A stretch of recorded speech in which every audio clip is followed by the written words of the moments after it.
yang judi elo, yang zina elo, yang mabuk elo. Tapi judi, zina, mabuk, maksiat, Mas. Kalau ini negeri banyak maksiatnya, Allah marah. Kalau Allah marah, turun gempa. Kalau turun gempa, yang mampus bukan elu doang, monyong. Bareng rame-rame.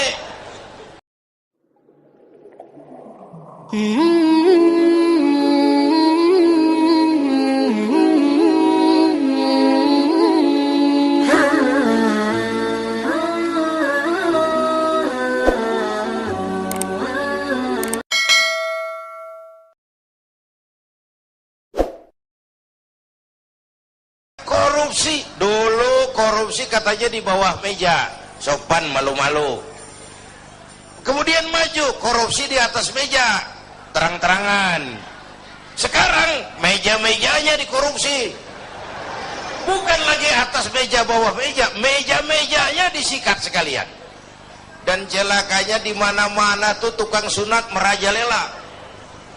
Tukang sunat turun ke bawah sunatin, turun lagi sunatin, turun lagi sunatin, nyampe ke rakyat ujungnya doang, dikit banget. Kebanyakan tukang sunat. Yang disuruh ngurus beras, nimbun beras. Yang disuruh ngurus laut, jadi bajak laut. Yang disuruh ngurus hutan, rame-rame jadi orang hutan. Yang disuruh ngurus hukum malah bikin hukum kayak pisau, orang jadi nggak takut, hukum nggak berwibawa.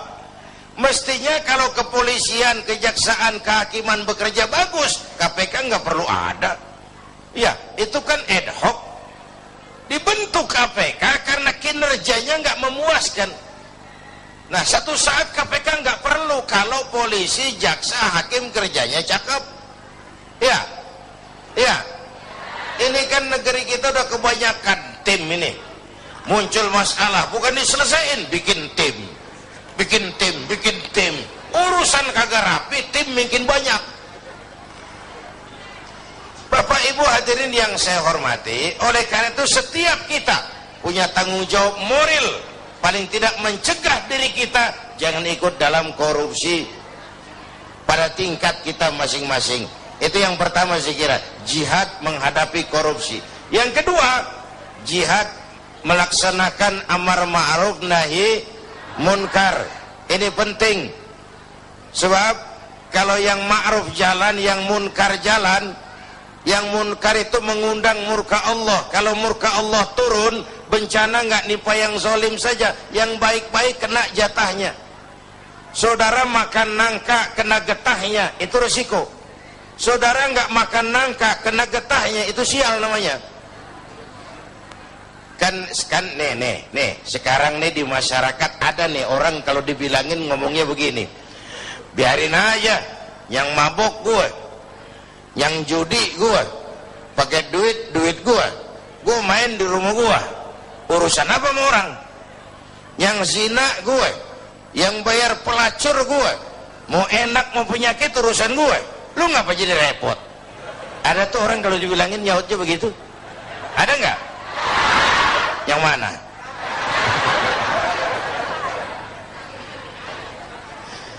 Saya kasih contoh lagi yang enak. Ini tengah hari panas begini, makan jambu air enak nggak? Nah, naik ke pohon jambu. Sampai sama tengah pohon, semut api gigit. Gatel, panas. Kita tengok, gile banyak juga lagi semutnya nih. Turun kita ke bawah, pulang ke rumah. Ngapain? Ngambil obor. Sundut obor menyala, balik lagi pohon jambu, sepohonan tuh semut kita bakar. Yang gigit atuh. Yang gigit tuh semut-semut lain kalau bisa protes ngomong tuh, yang gigit lu temen gua nggak ngikut gua. Tapi kita nggak peduli. Mau gigit apa enggak, asal semut bakar. Gara-gara atung gigit sepunan dibakar tuh semut. Masyarakat begitu Pak. Iya, yang judi elo, yang zina elo, yang mabuk elo. Tapi judi, zina, mabuk, maksiat Mas. Kalau ini negeri banyak maksiatnya, Allah marah. Kalau Allah marah, turun gempa. kalau turun gempa yang mampus bukan lu doang monyong, bareng rame-rame. Iya, iya, enak kalau gempanya milik kiai. Mohon minggir ya, mau gempa nih. Aduh, sopan bener itu gempa. Itu perlunya amar ma'ruf nahi munkar. Karena bencana kalau datang tidak hanya menimpa orang yang zalim, yang baik-baik akan kena juga jatahnya. Bapak Ibu hadirin yang saya hormati, nah pelaksanaannya memang amar ma'ruf lebih gampang daripada nahi munkar. Orang kalau diajak sholat paling kagak mau gitu doang dah, kagak marah, kagak ngomel. Tapi kalau dilarang mabuk, berkelahi. Diajak dilarang berjudi, dilarang berzina, bisa berkelahi. Tapi dua-duanya harus dilaksanakan. Itulah sebabnya ini jihad. Beramar ma'ruf apalagi bernahi munkar itu merupakan jihad yang harus kita laksanakan. Kedua-duanya nggak boleh pisah. Kalau yang ma'ruf jalan, yang munkar juga jalan, ya seimbang dong. Nah yang rugi, yang celaka sekarang nih, Bu, kalau ukuran ma'ruf munkar masih jatah kayak zaman kita nih, masih enak. Satu saat mana yang ma'ruf, mana yang munkar jadi remeng. Ya, ini zaman apa sih katanya, zaman orang pada pinter bikin bungkusan, entertain. Ya, orang pada pinter bikin bungkusan, yang ma'ruf kelihatan munkar, yang munkar kelihatan ma'ruf. Ayo udah ngalamin belum saat begitu? Yang jujur dimusuhin. Nah, udah kejadian kan? Yang laporan anak pada nyontek tuh dimusuhin yang jujur. Itu kan yang ma'ruf jadi munkar, yang munkar jadi ma'ruf. Terbalik nilai masyarakat kita. Ini menyedihkan, ini memprihatinkan, ini musibah. Kalau yang ma'ruf jadi munkar, yang munkar jadi ma'ruf, mau apa lagi kita? Masya Allah.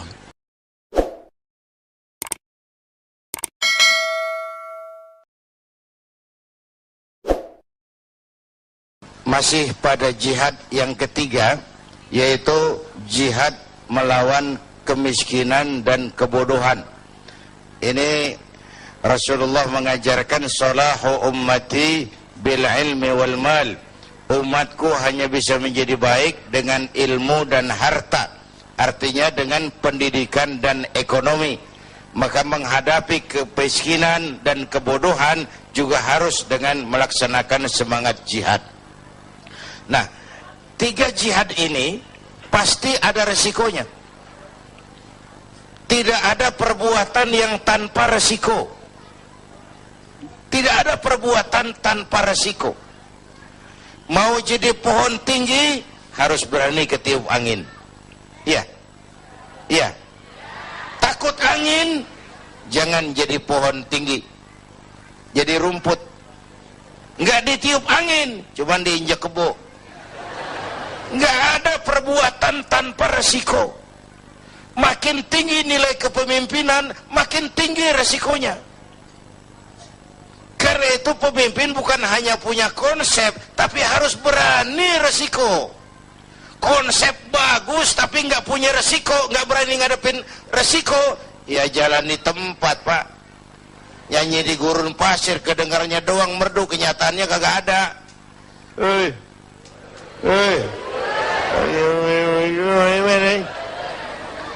Konsep bagus tapi nggak berani resiko, nyanyi di gurun pasir, merdu tapi nggak ada yang dengerin, nggak ada hasilnya. Kalau ngambil contoh dari baginda Rasulullah Shallallahu Alaihi Wasallam, beliau itu pertama sejak kecil ditempa oleh kesulitan. Lahir ke dunia nggak sempat ngeliat bapak. Umur 6 tahun ditinggal emak. Umur 9 tahun ngangon kambing. Remajanya nggak dikolokin. Dari sini lahir jiwa prajurit. Tegar, tahan banting, nggak cengeng, berani resiko. Berani ngadepin resiko. Padahal jihadnya mula-mula teror mental. Teror mental. gagal teror mental, teror fisik. Muhammad jangan macam-macam, kamu mau apa? Kami ngerti Bani Hashim tidak bisnis, mau kaya, ngomong. Mau jabatan tinggi, jadi apa? Ngomong. Nggak usah ikut pilkada, ngomong. Mau perempuan cantik, anak siapa? Ngomong. Teror mental, gagal.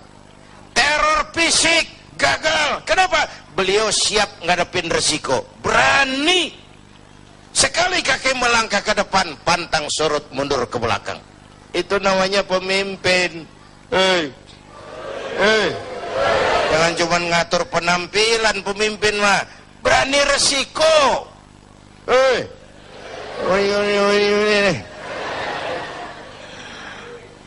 Bapak Ibu hadirin yang saya hormati. Yang kedua, Rasulullah tetap memulai jihadnya dengan modal utama akhlakul karimah. Memperbaiki akhlak pakai akhlak. Budi pekertinya luhur. Dipuji oleh Allah, wa innaka la'ala khuluqin azim. Yang ketiga, beliau pandai menginventarisir potensi. Kalau mau jihad harus ada kebersamaan, Pak. Coba lihat, Nabi punya Umar bin Khattab, Nabi punya Abu Bakar, Nabi punya Ali, Nabi punya Utsman. Ada penyandang dana kayak Utsman, ada jenderal kayak Umar, ada orang tua bijak kayak Abu Bakar Siddiq, ada anak muda intelek kayak Ali bin Abi Thalib, ada wanita budiman kayak Khadijah. Membangun kebersamaan, karena masalah yang kita hadapi sangat besar, perlu kebersamaan. Dulu pun waktu merdeka kita mikir-mikir, coba jenderal mana mau taruhan, bambu runcing merdeka ngelawan tank? Ya, bambu runcing merdeka ngelawan meriam. Iya, kalau meriam Belina, meriam itu mau gue juga bisa ngelawan. Meriam Belanda, menurut otak impossible, tidak mungkin, mana bisa. Entoh nyatanya kita merdeka. Bapak Ibu, ini menarik untuk dikaji. Orang-orang tua kita dulu punya komitmen. Komitmennya sederhana, merdeka atau mati. Merdeka atau mati. Sekarang komitmen nggak jelas, Pak. Nggak jelas apa komitmennya. Seakan-akan jabatan, kesempatan untuk jadi kaya.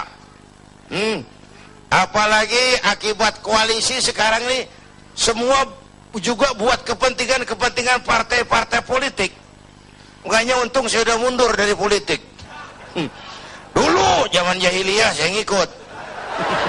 Dulu. Bapak Ibu hadirin yang saya hormati, oleh karenanya dalam jihad di negara kita ini perlu semangat kebersamaan. Nggak bisa parsial, karena masalahnya sangat kompleks. Masalahnya sangat kompleks. Semua kita dengan bidang dan kemampuan kita masing-masing melaksanakan yang namanya jihad. Menghadapi kemiskinan, menghadapi keterbelakangan, menghadapi kurangnya keadilan, itu kan kita rasakan. Itu juga memerlukan jihad. Dan buat kita semua, tentu melaksanakan jihad adalah kewajiban. Sesuai, sekali lagi, sesuai dengan bidang dan kemampuan kita masing-masing.